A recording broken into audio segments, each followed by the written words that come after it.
1848 ईस्वी तक इटली का एकीकरण प्रयास असफल रहा। अभी 1848 में मेटरनिख जो ऑस्ट्रिया को छोड़ के भाग गया, मेजनी की हार हुई वो भी छोड़ के भाग गया 1848 में ही, और 1848 ईस्वी तक अभी तक इटली का एकीकरण नहीं हुआ था। इटली का एकीकरण नहीं हुआ था। अब काबूल चुप नहीं बैठा, यहाँ तो फ्रांस से जो है दोस्ती करिए लिया था।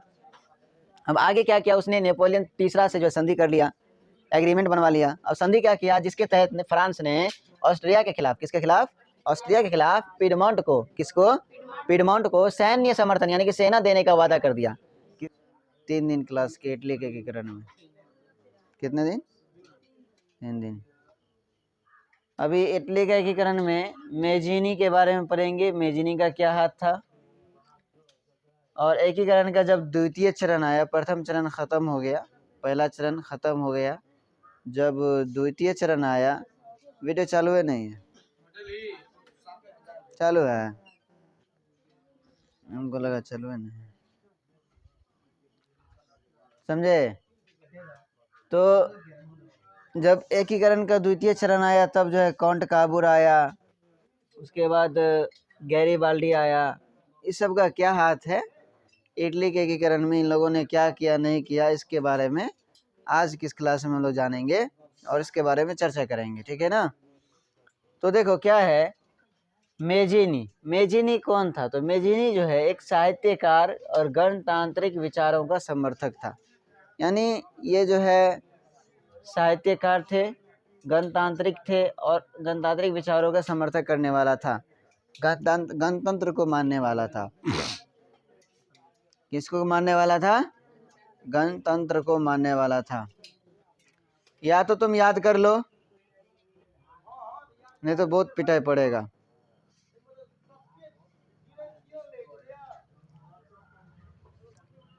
इसने क्या किया, 1831 में यंग इटली नामक संस्था की स्थापना किया।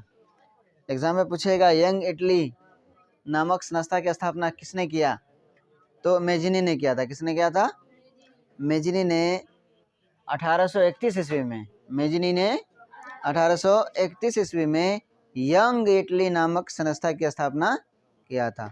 यंग इटली, कौन सा, यंग इटली नामक संस्था की स्थापना कब किया, 1831 ईस्वी में। 1831 ईस्वी में किसने किया था, तो मेजिनी ने। यंग इटली नामक संस्था का उद्देश्य क्या था, क्या कारण था कि उसको जो है यंग इटली नामक संस्था बनाना पड़ा, क्या कारण होगा। इसका जो मेन कारण था, इसका उद्देश्य था कि इटली प्रायद्वीप से विदेशी हस्तक्षेप, जो विदेश से आए हुए लोगों ने यहाँ पे जो कब्जा कर रखा था, अपने आप को बड़ा शासक बना कर रखा था, तो विदेशी हस्तक्षेप समाप्त करना था तथा संयुक्त गणराज्य स्थापित करना था। उसने यंग इटली नामक संस्था की स्थापना की, जिसका ये मेन उद्देश्य था कि विदेशी प्रायद्वीप हस्तक्षेप को समाप्त किया जाए और संयुक्त गणराज्य को अपनाया जाए, स्थापित किया जाए। तो ये था यंग इटली नामक संस्था का उद्देश्य, यंग इटली नामक संस्था का उद्देश्य। अब और क्या हुआ, 1834 में यंग यूरोप नामक संस्था का गठन किया। किसने किया, तो मेजिनी ने ही किया।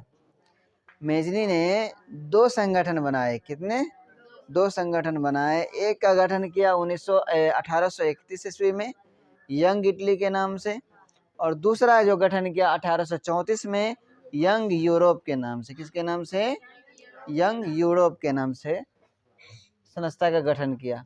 1848 में मेटरनिख को ऑस्ट्रिया छोड़ना पड़ा। मेजिनी जब आया तो 1848 ईस्वी में जब देखा कि मेटरनिख देखा कि मेरा अब दाल गलने वाला नहीं है, सब हम पे ही उल्टा पड़ रहा है, तो उसने क्या किया कि ऑस्ट्रिया को छोड़ गया, भाग गया, निकल गया, पलायन कर गया, ऑस्ट्रिया को छोड़ कर। ऑस्ट्रिया के हस्तक्षेप में इटली में जनवादी आंदोलन को कुचल दिया, जनवादी आंदोलन को कुचल दिया, जो आंदोलन चल रहा था। तो ऑस्ट्रिया के हस्तक्षेप में इटली के जनवादी आंदोलन को कुचल दिया। मेजिनी की हार हुई, मेजिनी की क्या हो गया, हार हो गया, क्योंकि मेजिनी ही सब कुछ करवा रहा था जनता से कि तुम लोग जो है आंदोलन करो, ये करो, दिस डेट करो, तरह तरह का, देख नहीं रहे हो, 2 ठो संस्था बनाया लेकिन दोनों कामयाब नहीं हुआ। बाद में जाके मेजिनी हार गया और हार के वो फिर पलायन कर गया, वो भी भाग गया। वो भी इंग्लैंड का था, वो भी इंग्लैंड चला गया, समझे। सब जाके इंग्लैंड वाला जो है ऑस्ट्रिया में आके, फ्रांस में आके उस पर अपना कब्जा करना चाहता था, राज करना चाहता था कि हम यहाँ का शासक बनेंगे, हम यहाँ का शासक बनेंगे। उसी तरह से मेजनी भी था, मेजनी भी आया, उसने भी जो ये क्या कहते हैं यंग इटली नामक संस्था गठन किया, यंग यूरोप नामक संस्था गठन किया। फिर लास्ट में जाके जब देखा कि दाल गलने वाला नहीं है, तो धीरे धीरे जो है फिर भी मेजनी के हार हुआ। हार होते ही वो फिर पलायन करके फरार हो गया, निकल गया, गद्दी छोड़ के चला गया। ये टोटल था मेजनी के बारे में। किसके बारे में? मेजनी इतना कामकाज करके पलायन करे। अब है एकीकरण का द्वितीय चरण। यहाँ पे एकीकरण का प्रथम चरण खत्म हो गया। एकीकरण का प्रथम चरण खत्म हो गया, क्योंकि इसमें जो है मेटरनिख आया था। मेटरनिख के बाद नेपोलियन 10 आया था, उसके में है ना, ये सब आया, वो सब काम किया था। उसके बाद अब एकीकरण का द्वितीय चरण जब स्टार्ट हुआ तो 1848 ईस्वी में, कब? 1848 ईस्वी तक इटली का एकीकरण प्रयास असफल रहा। अभी 1848 में मेटरनिख जो ऑस्ट्रिया के छोड़ के भाग गया, मेजनी की हार हुई वो भी छोड़ के भाग गया 1848 में ही। और 1848 ईस्वी तक अभी तक इटली का एकीकरण नहीं हुआ था। इटली का एकीकरण नहीं हुआ था। अब इटली में सार्डिनिया और पिडमोंट, हमने बताया था 2 राज्य बनाया था ना मेटरनिख ने, सार्डिनिया और पिडमाउंट। सार्डिनिया और पिडमाउंट 2 राज्य बनाया था। इटली में सार्डिनिया और पिडमाउंट का नया शासक जो है विक्टर इमैनुअल को बनाया गया। किसको बनाया गया? विक्टर इमैनुअल को। 1848 ईस्वी में। कब बनाया गया?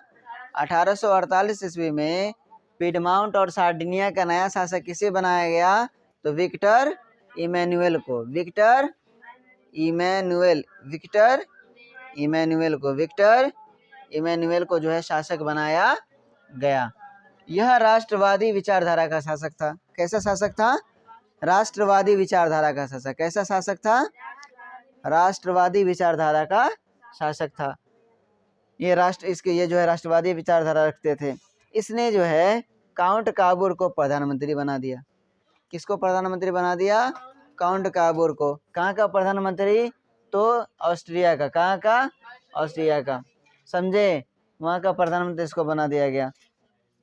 अब फिर जब आया काउंट काबूर की बारी, अब वो तो क्या क्या है, यहाँ तक जो है यहाँ पे 1848 में जब इटली का एकीकरण पूरा नहीं हुआ था, तो उस समय पर विक्टर इमैनुअल को पिडमाउंट और सार्डिनिया का शासक बना दिया।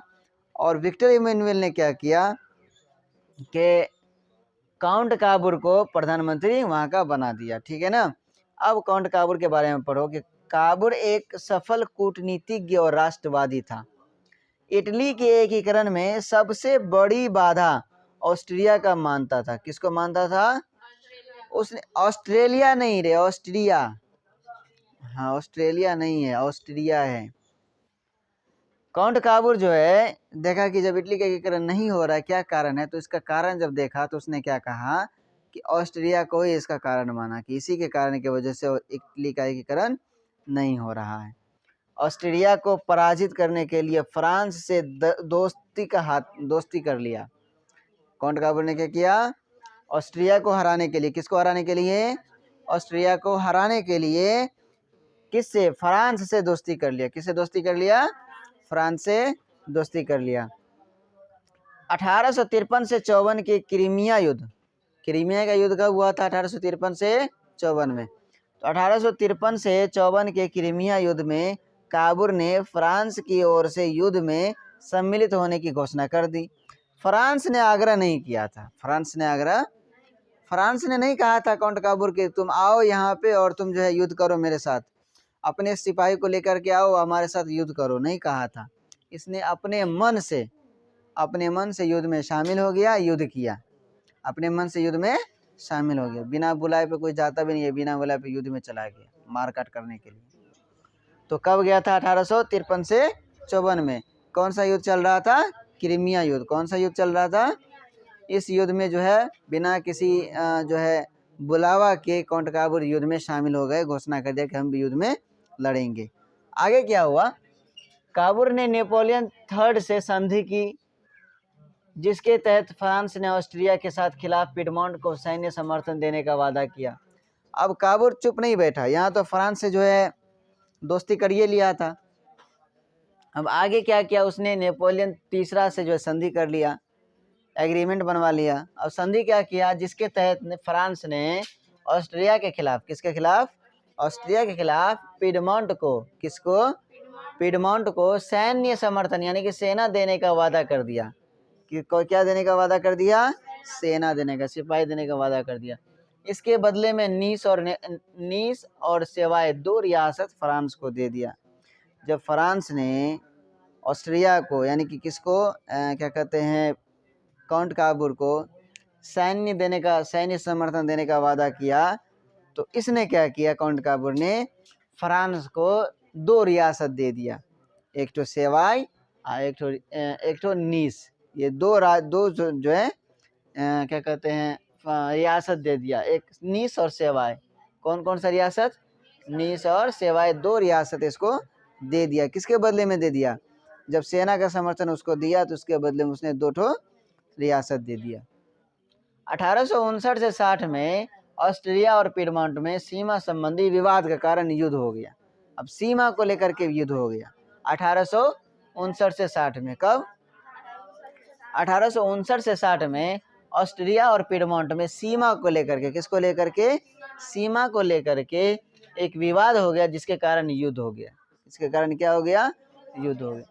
अब 1860 से 61 में काबूर ने रोम को छोड़ करके उत्तर तथा मध्य इटली की सभी रियासतों पर कब्जा कर लिया। काउंट काबूर ने 1860 से 61 में रोम को छोड़ करके उत्तर और मध्य को, उसके बीच में जितने भी रियासतें आ रहा था, जिसमें पड़मा है, मोडेना है, टस्कनी है, को अपने में मिला लिया, अपने अंदर मिला लिया। 1862 ईस्वी तक इटली, रोम तथा वेनेशिया को छोड़कर बाकी रियासतों का विलय रोम में हो गया और विक्टर इमैनुअल को शासक बनाया गया। अभी तक विक्टर इमैनुअल तो शासक ही था ना, उसको भी वहाँ का शासक बना दिया। जब वो फिर से रोम और वेनेशिया को छोड़ करके सभी रियासत को रोम में मिला दिया, तो फिर वहाँ का शासक किसको बना दिया गया, विक्टर इमैनुअल को। अब आया गैरीबाल्डी। कौन आया, गैरीबाल्डी। गैरीबाल्डी भी बहुत बढ़िया शासक था, समझे। ये क्या कहते हैं, शासक नहीं, ये यात्री था और एक हिसाब से क्रांतिकारी इसको कह सकते हैं। गैरीबाल्डी क्रांतिकारी था। इसमें से एक सवाल हर साल पूछता है कि गैरीबाल्डी पेशे से क्या था, तो इसका उत्तर है गैरीबाल्डी पेशे से नाविक था। नाविक कहते हैं नाव चलाने वाले को। नाविक किसको कहते हैं, नाव चलाने वाले को, क्योंकि समुद्री कामकाज क्या करता था, तो नाव चलाता था। तो गैरीबाल्डी पेशे से एक नाविक था, मेजिनी के विचारों का समर्थक। इसे मेजिनी के विचार का समर्थन करता था। इसके कहाँ गया मेजिनी, इसके ऊपर चलता था, गणतांत्रिक को लेकर के इसके विचार को ये परखता था। तो एग्जाम में पूछेगा गैरीबाल्डी पेशे से क्या था, नाविक था।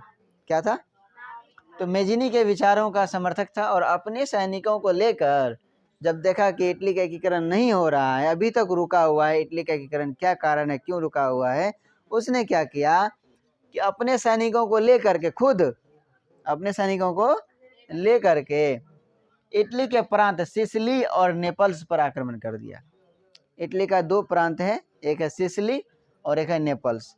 इस पे क्या कर दिया, आक्रमण कर दिया, हमला कर दिया। किसने कर दिया, गैरीबाल्डी ने।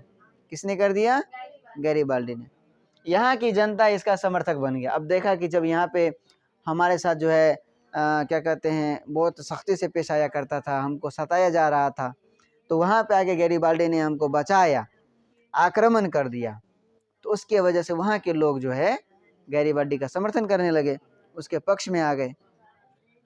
गैरीबाल्डी को दक्षिण क्षेत्र का शासक बनने, अब देखो धीरे धीरे क्या हुआ, धीरे धीरे जाते जाते उसने फ्रांस के कुछ क्षेत्र को जीता, दक्षिणी क्षेत्र को जीता, युद्ध में दक्षिणी क्षेत्र को अपने अंदर कर लिया, लेकिन वो अपने पास नहीं रखा।